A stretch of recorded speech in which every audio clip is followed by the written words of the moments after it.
जब भी हम झुककर बैठते हैं तो अक्सर हमें कोई ना कोई टोक ही देता है, सीधे बैठो।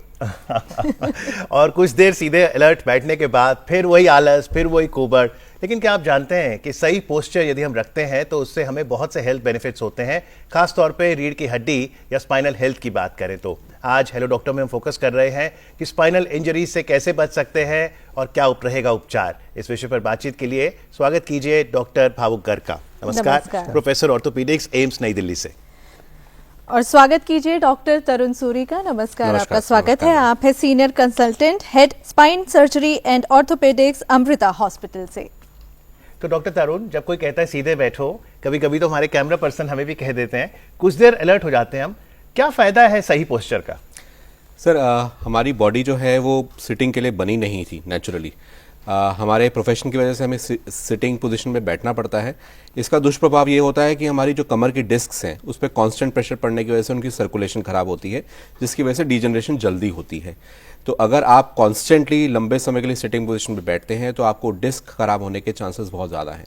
इसलिए बहुत ज़रूरी है कि आप लंबी सिटिंग्स अवॉइड करें, बहुत फ्रीक्वेंट ब्रेक्स दें अपनी सिटिंग के अंदर, ताकि डिस्क की सर्कुलेशन मेंटेन रहे। जी डॉक्टर, अभी का जैसा हमारा लाइफस्टाइल है कि डेस्क वर्क रहता है, लेट नाइट्स रहती हैं शिफ्ट्स, तो ऐसे में ये जो बदलता हुआ लाइफस्टाइल है, क्या ये नया एपिडेमिक है स्पाइन हेल्थ के लिए? देखिए, काम तो हम लोग शुरू से ही करते आए हैं, बट अभी ऑब्वियसली कंप्यूटर्स वगैरह की वजह से हमारा डेस्कटॉप वगैरह वर्क बढ़ गया है काफ़ी, तो उसकी वजह से स्पाइन की प्रॉब्लम्स भी बढ़ गई हैं। थोड़ा अवेयरनेस भी बढ़ी है, उसने भी कंट्रीब्यूट किया है। तो अगर थोड़ा बहुत लाइफस्टाइल में थोड़े बहुत चेंजेस कर लें, जैसे कि डॉक्टर साहब ने बताया अभी कि हम अपनी लाइफस्टाइल को थोड़ा सा सिटिंग थोड़ा सा कम करें तो उसको हम इम्प्रूव कर सकते हैं। जैसे कि हम फ्रीक्वेंटली बोलते हैं कि 55 मिनट्स एन आवर का रूल फॉलो करिए, कि अगर 1 घंटे आप बैठे हुए हैं तो 5 मिनट के लिए आप खड़े हो जाएं। अगर आप खड़े होकर काम करते हैं तो फिर आप 5 मिनट के लिए बैठ जाएं। तो ये फ्रीक्वेंट पोस्चर चेंज जो है वो आपकी बॉडी के लिए, आपको लॉन्ग टर्म में आपकी हेल्थ के लिए काफी जी। तो जैसा डॉक्टर भावुक ने कहा, 55 मिनट रूल, कोशिश करिए कि आप कुछ समय बाद ब्रेक जरूर लें। पर डॉक्टर साहब, अलग अलग एज ग्रुप के लिए जाना चाहूंगा। बुजुर्गों से शुरू करता हूं। अगर कोई 65-70 साल उससे ऊपर का सीनियर सिटीजन है, समय के साथ भी तो स्पाइन के जो जॉइंट्स हैं वो कमजोर पड़ते हैं, वो क्या प्रिवेंटिव मेजर्स लें? सर, जैसे आपने बिल्कुल सही पॉइंट आउट किया, हर एज की प्रॉब्लम्स और सॉल्यूशंस अलग हैं। बड़ी उम्र में हमारी डिस्क की प्रॉब्लम जो है, उसके साथ साथ डिजनरेशन, जो उम्र के साथ साथ जॉइंट्स खराब होते हैं, उनका भी स्वाभाविक रूप से एक एलिमेंट होता है जो पेन को कंट्रीब्यूट करता है। उसके लिए सबसे ज़्यादा ज़रूरी है अपनी बोन और मसल स्ट्रेंथ को मेंटेन रखना, जिसके लिए वो नेचुरल सप्लीमेंट्स लें, रेगुलर एक्सरसाइज करें, बिकॉज ना एक्सरसाइज करने से भी मसल्स और बोन्स वीक होती हैं। साथ ही साथ अगर वो एक्सरसाइज और मोबिलिटी अपनी नहीं रखते हैं तो जॉइंट्स हमारे स्टिफ हो जाते हैं। सो उनके लिए बहुत ज़रूरी है कि एक रेगुलर मोबिलिटी और अपनी बोन्स और मसल्स की स्ट्रेंथ को मेंटेन रखें। जी। और अगर बच्चों की बात की जाए तो मैम, बच्चों में एक बहुत इंटरेस्टिंग फिनोमिनन हम लोग आजकल देख रहे हैं। आज से 10-15 साल पहले या 20 साल पहले हम लोग पढ़ते थे और देखते थे कि डिस्क की प्रॉब्लम या कमर की प्रॉब्लम लगभग 35-40 के बाद शुरू होती थी। पर मैं आजकल अपनी ओपीडी में देखता हूं कि बहुत सारे बच्चे 20 साल से कम उम्र में डिस्क की प्रॉब्लम और कमर और गर्दन दर्द लेके आते हैं। उसका बहुत कॉमन रीजन है कि आजकल के बच्चों में बहुत ज्यादा फोकस सिर्फ सिटिंग और पढ़ाई के ऊपर है। फिजिकल एक्टिविटीज और दूसरे प्रकार की एक्टिविटीज जिसमें बच्चे बाहर खेलते हैं या खड़े रहते हैं, बहुत कम हो गया है। सो बच्चों में भी आजकल ये वाली प्रॉब्लम्स बहुत कॉमन जी। तो डिजिटल युग में बहुत जरूरी है कि घर परिवार समझे कि स्क्रीन को छोड़ के आप मैदान में जाएं, फिजिकल एक्टिविटी करें। पर डॉक्टर भावुक, जैसे रीढ़ की हड्डी में तो 33 हड्डियां हैं, अब अगर कहीं हड्डी में प्रॉब्लम आ गई या डिस्क में प्रॉब्लम आ गई तो उपचार अभी क्या है? क्या दवाओं से ठीक होता है? सर्जरी कब आप एडवाइस करते हैं?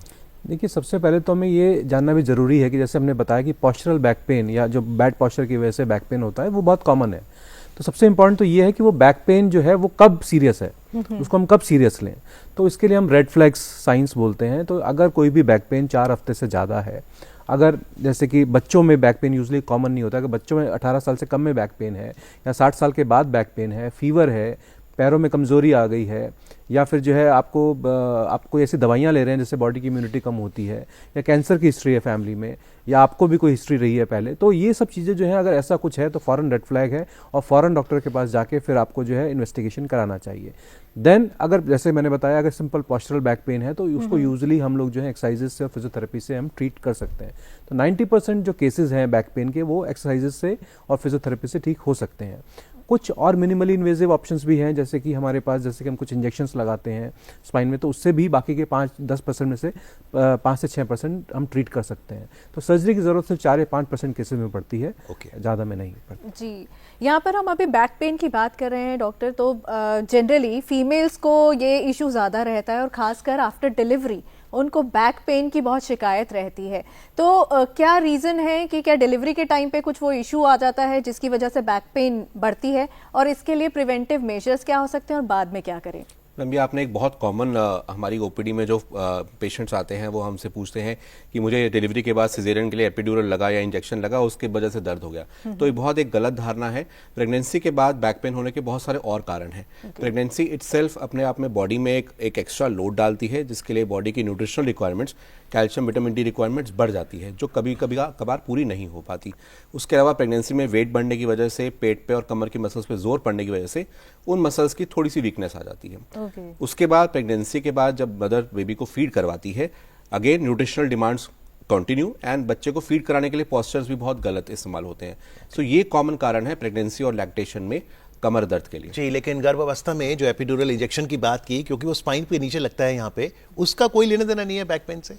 यूजुअली नहीं है उसका लेना, वो लिंक कर देते हैं उसको उस एपिसोड से, बट उसका बेसिक कॉज तो बैड पॉस्चर और जो न्यूट्रिशनल डेफिशिएंसीज होती हैं वो वही होता है। पर जैसे आपने कहा कुछ केसेस में हम इंजेक्शंस देते हैं, तो डॉक्टर साहब एक घबराहट रहती है कि अगर मैंने कहीं इंजेक्शन लगवा ली, सुई लगवा ली, तो कहीं ऐसा तो नहीं कि मैं बेड रिडन हो जाऊं, चल ही ना पाऊं, कुछ दिन जा ही ना पाऊं? नहीं, ऐसा तो नहीं होता है, और ये बहुत ही सेफ होते हैं। अगर आप किसी क्वालिफाइड डॉक्टर से लगवा रहे हैं तो वो जानता है कि वो किस तरह के इंजेक्शंस लगा रहा है, कहाँ लगा रहा है, और वो बहुत सेफ है।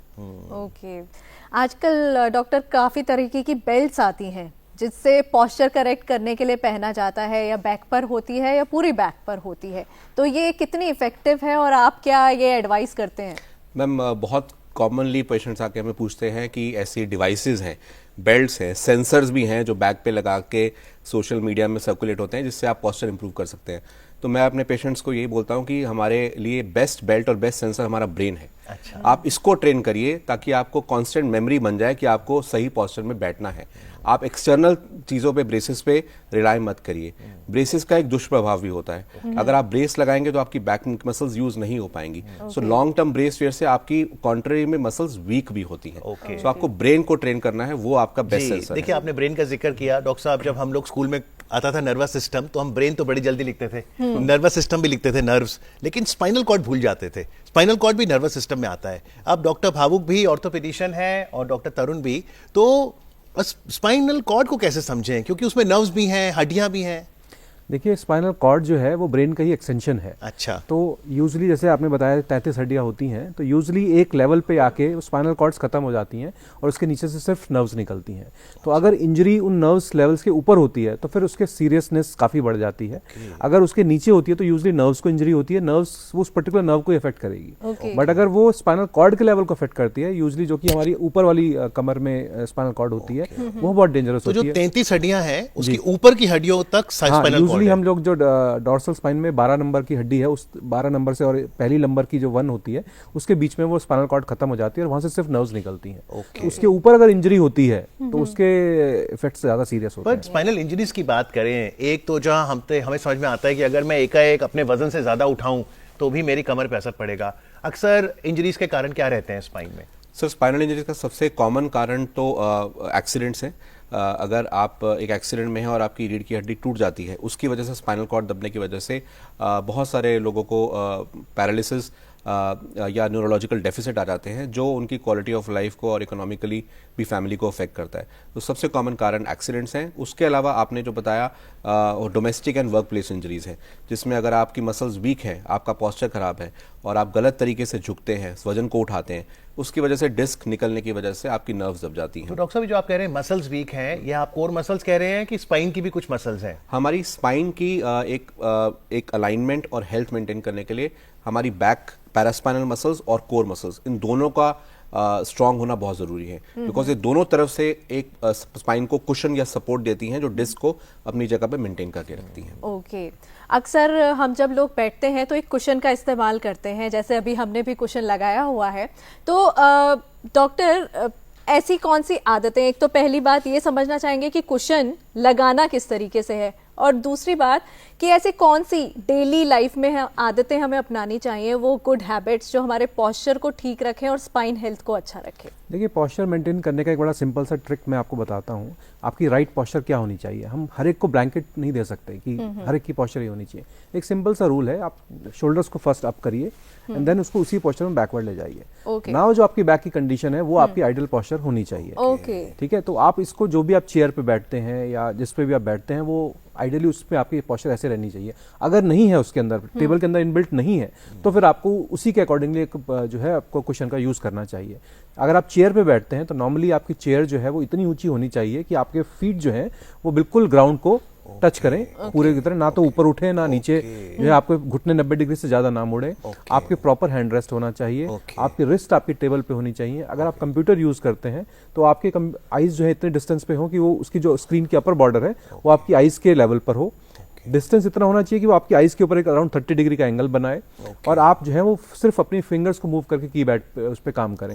वजन उठाना, जैसे आपने बताया कि वजन उठाते हैं तो जितना बॉडी के क्लोज रखेंगे उतना अच्छा है। कार से बाहर निकलना है तो पहले फीट को बाहर लेके जाएंगे फिर बॉडी को लेकर जाएंगे। ठीक है, और अगर आपको बैठना है तो पहले बॉडी को लेकर उठाएंगे फिर पैरों को अंदर लेके जाएंगे। अगर सामान ज्यादा उठाना है तो उसको छोटे छोटे पार्ट्स में स्प्लिट कर लीजिए। Ask for help. तो ये छोटी छोटी चीजें हैं। किचन में ज्यादा खड़े रहते हैं तो एक छोटा सा आप एक स्टूल यूज कर सकते हैं, उस पर आप ऑल्टरनेट करते रहिए। तो ये सब ट्रिक्स हैं जो आपको डेली। एक और हैबिट होती है, किसी की आदत होती है पानी बहुत ज्यादा पीता है, किसी की आदत होती है कि वो पानी बहुत कम पीता है। तो डॉक्टर, हाइड्रेशन का क्या असर होता है हमारी स्पाइनल हेल्थ पर? मैम, हाइड्रेशन बॉडी की सारी मसल्स को अफेक्ट करती है और इसमें फिर हमारी जो स्पाइन की मसल्स हैं और डिस्क, दोनों को हाइड्रेशन की बहुत ज़्यादा ज़रूरत है। सो एडिक्वेटली हाइड्रेट रहना मसल्स और डिस्क के लिए, दोनों के लिए बहुत ज़रूरी है। और हाइड्रेशन कम होने से स्पाजम्स और इंजरीज होने के चांसेस ज़्यादा है। जी, अंग्रेजी का जो शब्द है ना हंच, इसके दो मीनिंग है। एक तो है कि आप ऐसे झुक के बैठें, कुबड़ निकालना। दूसरा हंच का मतलब है अनुमान। तो ये जो आपने आदतें बताई, चाहे पानी पीने की हो या फिर छोटी छोटी बातें जो आपने बताई डॉक्टर भावुक, आपका अनुमान क्या है? जनता फॉलो क्यों नहीं, हम लोग फॉलो क्यों नहीं करते? ये हमें ऐसे आलस में बैठने में अच्छा क्यों लगता है? इसके तो फिलोसॉफिकल और दोनों आंसर हो सकते हैं। जो हमें इजी लगता है हम वो करते हैं जब तक कि हमें उस इंजरी का नहीं होता। बाकी की दुर्योधनास प्रेडिकामेंट भी है कि दुर्योधन को भी पता था कि ये फाइट सब गलत है, लेकिन फिर भी उसने फाइट की। तो हमें सब कुछ पता है, हम we know everything but we just don't want to follow it. So ये चीजें। तो जब आपने कहा ऐसे करके यह करें, तो basically you should feel little pressure here, तब ऐसे आप प्रेशर नहीं, आपको पॉस्चर पर पता चलेगा कि आपकी करेक्ट पॉस्चर क्या होनी चाहिए। शुरू में आपको दिक्कत होगी क्योंकि आपको उसकी आदत नहीं है। लेकिन सर्जरी की बात करना चाहूंगा, क्या ब्रेक थ्रूज आई हैं? हम 2026 में हैं, खुदा न खास्ता अगर बात वहां तक पहुंची कि मरीज को ऑपरेट करना पड़ेगा, तो क्या ब्रेक थ्रूज हैं साइंस की? सर, अमंग स्पाइन सर्जरी जो ब्रेक थ्रूज लास्ट 10 साल में हमारे देश में अब आ गई हैं, उसमें से मैं 2-3 पे स्ट्रेस देना चाहूँगा। आजकल के समय में छोटे चीरे वाली सर्जरी या मिनिमली इन्वेजिव सर्जरी या एंडोस्कोपिक सर्जरी बहुत कॉमनली होने लग गई है। इसकी वजह से मसल डैमेज, ब्लड लॉस और पेन बहुत कम होता है, रिकवरी बहुत जल्दी हो जाती है। पहला ब्रेक थ्रू ये है सर। दूसरा, उसके अलावा हमारे एनेस्थीसिया टेक्निक्स बहुत अच्छी हो गई हैं, जिसको हम लोग इरास प्रोटोकॉल्स या early recovery after spinal surgery बोलते हैं। स्पाइन सर्जरी के बाद पेशेंट की रिकवरी और पेन जल्दी अच्छे से ठीक हो सके, उसके लिए स्पेशल तरीके के ब्लॉक्स दिए जाते हैं। और तीसरा, स्पाइन सर्जरी की सेफ्टी को बढ़ाने के लिए एक स्पेशल टेक्निक जिसको हम न्यूरो मॉनिटरिंग बोलते हैं, वो बहुत कॉमनली यूज होती है। आजकल के समय में स्पाइन की कोई भी कॉम्प्लेक्स सर्जरीज हो, जैसे हम लोग kyphosis, scoliosis, spine deformity surgeries या ट्यूमर सर्जरीज करते हैं, उसमें पैरालिसिस का रिस्क पहले के समय में बहुत ज्यादा होता था। इस टेक्निक के द्वारा हम लोग सर्जरी के दौरान ही पैरालिसिस होने के चांसेस को पकड़ पाते हैं और कोई भी करेक्टिव स्टेप उसी समय ले लेते हैं। ये तो बधाई के पात्र हैं रिसर्चर्स, डॉक्टर्स। डॉक्टर साहब, ये थोड़ा और बताइए, न्यूरो मॉनिटरिंग ये किस तरह से वरदान है? न्यूरो मॉनिटरिंग में जैसे कि डॉक्टर साहब ने बताया कि जब हम ऑब्वियसली हम स्पाइनल कॉर्ड, नर्व्स जो हैं वो स्पाइनल के अंदर होती हैं, तो जब हम स्पाइन को सर्जरी करते हैं तो नर्व्स को, उनको डैमेज होने का रिस्क रहता है।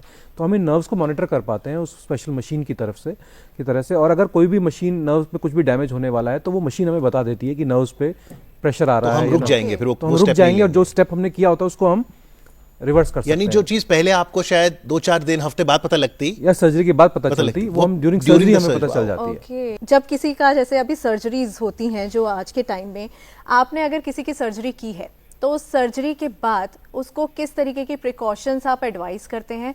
और क्या वापस से कोई पेन ट्रिगर कर सकती है अगर कुछ गलत पोस्चर हो गया या कुछ देखिए, स्पाइन सर्जरी के बाद जो रिकवरी रहती है आजकल के समय पे बहुत फास्ट है। पेशेंट्स की बहुत कॉमन एक क्वेरी होती है कि सर स्पाइन सर्जरी के बाद मैं बेड रिडन तो नहीं हो जाऊंगा। आजकल आज से 10 साल पहले स्पाइन सर्जरी के बाद पेशेंट को 2-3 महीने के लिए बिस्तर में लिटा दिया जाता था। आजकल के समय में सर्जिकल टेक्निक्स, इम्प्लांट्स, इंस्ट्रूमेंटेशंस इतनी अच्छी हो गई हैं कि आप पेशेंट को पहले या दूसरे दिन सर्जरी के बाद चला देते हैं। तो सर्जरी के बाद वर्चुअली कुछ ही रिस्ट्रिक्शंस वो भी कुछ हफ्ते के लिए रह जाती हैं, जैसे बहुत भारी सामान ना उठाएं या आगे झुकने के काम कम करें। वर्चुअली ज्यादातर पेशेंट्स जो हैं वो अपनी बाकी दिनचर्या का काम इंक्लूडिंग लाइट वर्क और ऑफिस जाना सर्जरी के कुछ दिनों या कुछ हफ्ते के बाद ही कर लेते हैं। तो जो ऑप्शन 2 बताए थे डॉक्टर साहब ने, जैसे चीरे दे के मिनिमली इन्वेजिव या फिर एंडोस्कोपी, इसमें एनेस्थीसिया दिया जाता है? आजकल अगेन एनेस्थीसिया टेक्निक्स बहुत एडवांस हो गई हैं। इनफैक्ट हम लोग जो है आजकल अवेक स्पाइन सर्जरीज भी कर रहे हैं, जिसमें कि पेशेंट अवेक रहता है, जागा रहता है और हम सर्जरीज कर पाते हैं। इनफैक्ट उसी का एक जो अनदर एक्सटेंशन आप कह लीजिए कि अब एक एम्बुलेटरी सर्जरीज हैं कि पेशेंट सुबह आता है, स्पाइन सर्जरी कराता है, शाम को घर जा सकता है। बट अगेन ये इसी बात पर डिपेंड करता है कि पेशेंट्स में हमें फिटनेस देखनी होती है, वो एनेस्थीसिया के हिसाब से कितना कंपैटिबल है। पर यूजली ये सब चीजें हम आजकल कर रहे हैं। अगर कोई 75-80 साल का है, जो हम कहते हैं डीजेनरेटिव, जहाँ पे प्रॉब्लम आती है, वो भी पात्र बन सकते हैं सर्जरी के? वो भी पात्र बन सकते हैं। एम्बुलेटरी सर्जरी के लिए शायद पात्र नहीं बनेंगे। एम्बुलेटरी क्या मतलब हो रहा है? एम्बुलेटरी मतलब सुबह आए, सर्जरी कराई, शाम को घर चले गए। तो उसमें एल्डरली एज ग्रुप में यूजुअली और भी प्रॉब्लम्स होती हैं, तो उनके हिसाब से हमें मॉनिटर करना पड़ता है। स्पाइन सर्जरी के हिसाब से जरूरत नहीं होती, लेकिन बाकी चीजों के लिए हमें उनको मॉनिटर करना पड़ता है। लेकिन डॉक्टर भावुक, आज दौर तकनीक का है और एआई की बहुत बात होती है, आर्टिफिशियल इंटेलिजेंस। तो क्या आप अपनी ट्रीटमेंट, इन्वेस्टिगेशन या सर्जरी में एआई का प्रयोग करते हैं? बिल्कुल करते हैं। आज रोबोटिक स्पाइन सर्जरी जो है वो भी एक तरह की आर्टिफिशियल इंटेलिजेंस है, और रोबोटिक स्पाइन सर्जरी हम आजकल बड़ी ही कॉमनली यूज़ कर रहे हैं स्पाइन के अंदर। इसके अलावा नेविगेशन वगैरह भी जो है वो भी एक स्पेशल तरह के एआई बेस्ड हम प्रोग्राम्स बना रहे हैं। इनफैक्ट डायग्नोसिस में किस पेशेंट को बाद में आईसीयू की जरूरत पड़ेगी, किस में कितना ब्लड लॉस होने के चांसेस हैं, तो इससे भी हम जो है वो प्रेडिक्ट कर सकते हैं एआई का यूज़ करके, और हम कर रहे हैं इसको। जी डॉक्टर, बाय बर्थ क्या किसी तरीके का दिक्कत हो सकती है स्पाइन में, और फिर उसके लिए क्या उपचार रहता है? मैम, बच्चों में स्पाइन डिफॉर्मिटीज़ एक बहुत कॉमन डिजीज़ है, और बच्चों में अगर बाय बर्थ स्पाइन ठीक से नहीं बनी है, उसकी वजह से कंजेनाइटल स्पाइनल डिफॉर्मिटीज़ जैसे कंजेनाइटल स्कोलियोसिस या काइफोसिस एक बहुत कॉमन एक बीमारी है। सो ऐसे बच्चों में सबसे ज़्यादा ज़रूरत होती है अवेयरनेस की। पेरेंट्स में और स्कूल्स में, टीचर्स में एक भी बढ़िया अपॉर्चुनिटी है जिसमें ऐसे बच्चों की अर्ली स्क्रीनिंग करके डिफॉर्मिटी को एक अर्ली स्टेज पे पकड़ा जा सकता है। काफ़ी कॉमनली ये पाया जाता है कि ऐसी डिफॉर्मिटीज़ मिस होती हैं, पेरेंट्स नोट करते हैं तो उनको एजुकेशन नहीं होती, और टीचर्स और स्कूल में ऐसे कोई स्क्रीनिंग प्रोग्राम्स हमारे कंट्री में अभी तक एस्टैब्लिश नहीं हुए हैं।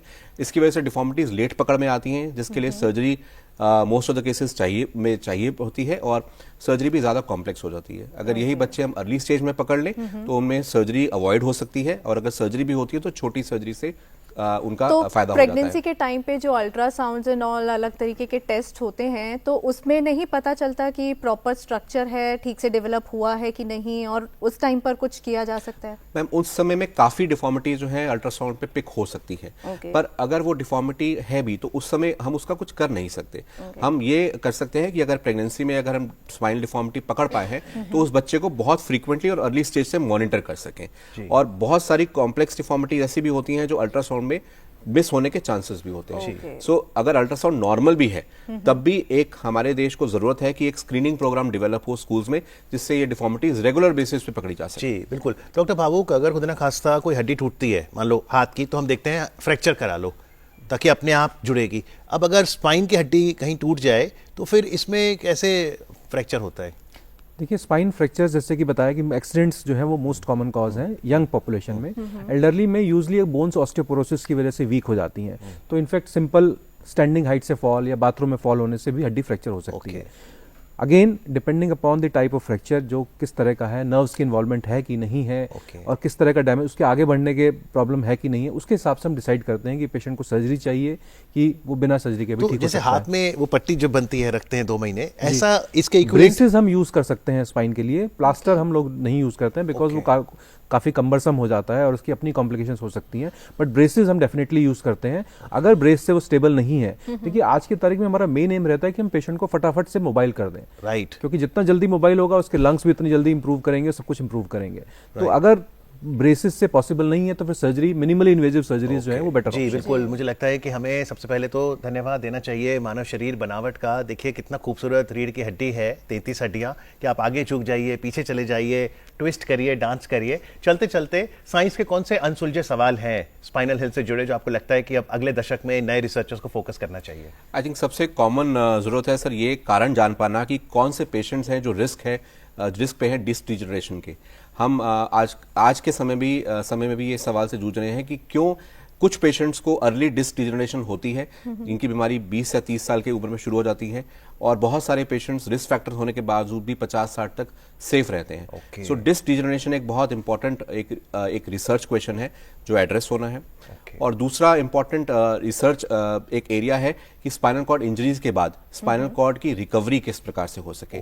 So, इस फील्ड में बहुत स्टडीज की गई हैं, स्टेम सेल रिसर्च भी करी गई है, बट अभी तक हम इसके लिए बहुत कुछ स्ट्रॉन्ग एविडेंस या कोई ऐसा उपचार नहीं निकाल पाए हैं जिससे रिकवरी, यानी आप कह रहे हो हड्डी तो जुड़ जाएगी लेकिन वो जो कॉर्ड है उसकी रिकवरी के लिए बहुत स्ट्रॉन्ग ट्रीटमेंट ऑप्शंस या सर्जिकल ऑप्शंस नहीं निकल। डॉक्टर साहब, आने वाले समय में क्या नए ब्रेक थ्रूज हो जाएं?